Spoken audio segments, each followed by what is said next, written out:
Hello, कैसे हैं आप लोग। इस वीडियो में हम डेरिवेटिव्स के और कुछ दूसरे एप्लीकेशंस देखेंगे। आपको याद होगा कि पिछले वीडियो में हमने किसी मात्रा के बदलने की रफ्तार को कैसे मालूम करें वो देखा था। इस वाले वीडियो में हम लोग टेंजेंट और नॉर्मल के स्लोप, टेंजेंट और नॉर्मल के इक्वेशन को कैसे मालूम करें ये सीखेंगे। कोई एक कर्व दिया हुआ है, एक फंक्शन दिया हुआ है, उसमें एक पॉइंट दिया हुआ है और उस पॉइंट पर एक टेंजेंट की क्या इक्वेशन होगी और नॉर्मल की क्या इक्वेशन। ये भी काफ़ी आसान है। यहाँ पे हमें नॉर्मल का स्लोप निकालना है। हमें कर्व की इक्वेशन दी है y is equal to x cube plus 2x plus 6। हमें इस पे उन नॉर्मल्स के कर्व, उन नॉर्मल्स की इक्वेशन निकालनी है। इस कर्व पे वो जो नॉर्मल्स हैं जो कि इस स्ट्रेट लाइन के पैरेलल हैं, वो नॉर्मल्स जो इस स्ट्रेट लाइन के पैरेलल हैं उनकी इक्वेशन निकालनी है। तो हमें स्ट्रेट लाइन जिसके पैरेलल हैं वो नॉर्मल, तो उनका इक्वेशन दिया हुआ है और हमें मालूम है कि जो दो स्ट्रेट लाइन होती हैं जो पैरेलल हैं उनका स्लोप बराबर होता है। तो इसका मतलब ये जो नॉर्मल्स हैं ये कर्व पे जिनकी बात हो रही है उनका स्लोप हमें मालूम है। वो स्लोप क्या है? वो -1/14 है। वो हमने इस ये जो नॉर्मल जिस लाइन के पैरेलल हैं उसकी इक्वेशन से निकाल लिया है। और अगर आपको यहाँ पे अभी भी शक हो रहा है तो आप को शायद मालूम होगा कि अगर आपको स्ट्रेट लाइन की इक्वेशन दी है तो उसका स्लोप क्या होता है। उसका स्लोप होता है minus of the coefficient of the x variable divided by coefficient of the y variable.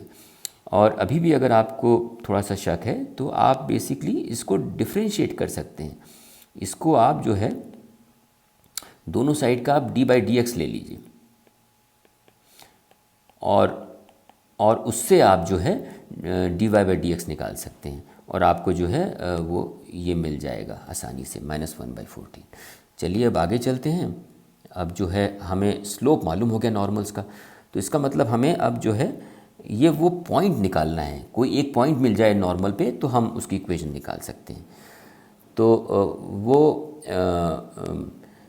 Point के लिए हम क्या करेंगे, मैं इसको पहले थोड़ा सा हटा देता हूँ जिससे कि हमें ये साफ साफ दिखाई पड़े। तो उसके लिए हम क्या करेंगे, हमें ये स्लोप की वैल्यू मालूम है नॉर्मल की। उसी नॉर्मल का हम इक्वेशन भी निकालेंगे, एक्सप्रेशन भी निकालेंगे ये कर्व की इक्वेशन यूज़ करके। तो हमें मालूम है कि स्लोप जो नॉर्मल का होता है वो -1 टेंजेंट का स्लोप होता है। तो आइए पहले टेंजेंट का स्लोप का एक्सप्रेशन निकालते हैं। तो टेंजेंट का स्लोप तो dy/dx हो गया किसी पॉइंट y पर, तो वो हमने कर दिया इस कर्व की इक्वेशन पर, तो हमें वो मिल गया आसानी से। और इससे हमें ये मिल गया कि स्लोप ऑफ नॉर्मल क्या है। तो नॉर्मल का स्लोप होता है -1 टेंजेंट का स्लोप, तो हमें वो मिल जाता है -1/3x² + 2। 3x² + 2 यहाँ से आया है टेंजेंट के स्लोप से। और हमने ऑलरेडी पहले से मालूम किया है कि ये जो है स्लोप ऑफ नॉर्मल ये -1/14 के बराबर है। तो वो हमने उससे बराबर करके हमने ये जो है x की वैल्यू मालूम कर दी वो इक्वेशन सॉल्व करके। और देखिए हमें यहाँ की x की दो वैल्यू मिली है, बिकॉज यहाँ पे ये क्वाड्रेटिक इक्वेशन है। तो x² = 4, इसमें हमें x की दो वैल्यू मिलती हैं +2 और -2। और ये दो वैल्यू के करस्पॉन्डिंग हम y की दो वैल्यू निकाल लेते हैं। ये कैसे करते हैं, ये x की जो दो वैल्यू है +2 -2, ये आप कर्व की जो ओरिजिनल इक्वेशन है ये वाली, इसमें आप डाल दीजिए तो आपको दो एक्सप्रेशंस मिलते हैं और इससे आप 2x की y की वैल्यू निकालते हैं। इसका मतलब ये हुआ कि ये दो पॉइंट हैं एक्चुअली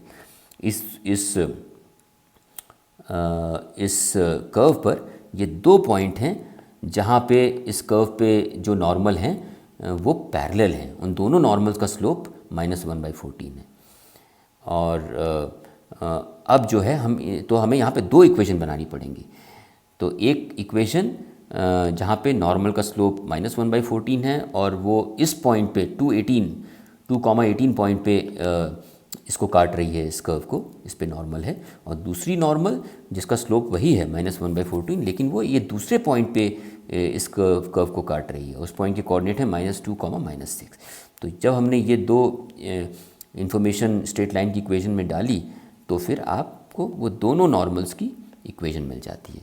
यहाँ पे ये देखिए ये दोनों नॉर्मल पैरेलल हैं क्योंकि इनका स्लोप है -1/14, लेकिन ये दो अलग अलग लाइन हैं। इसका मतलब ये है कि ये जो है ये पैरेलल लाइन है लेकिन अलग अलग लाइन है, ये सेम लाइन नहीं है।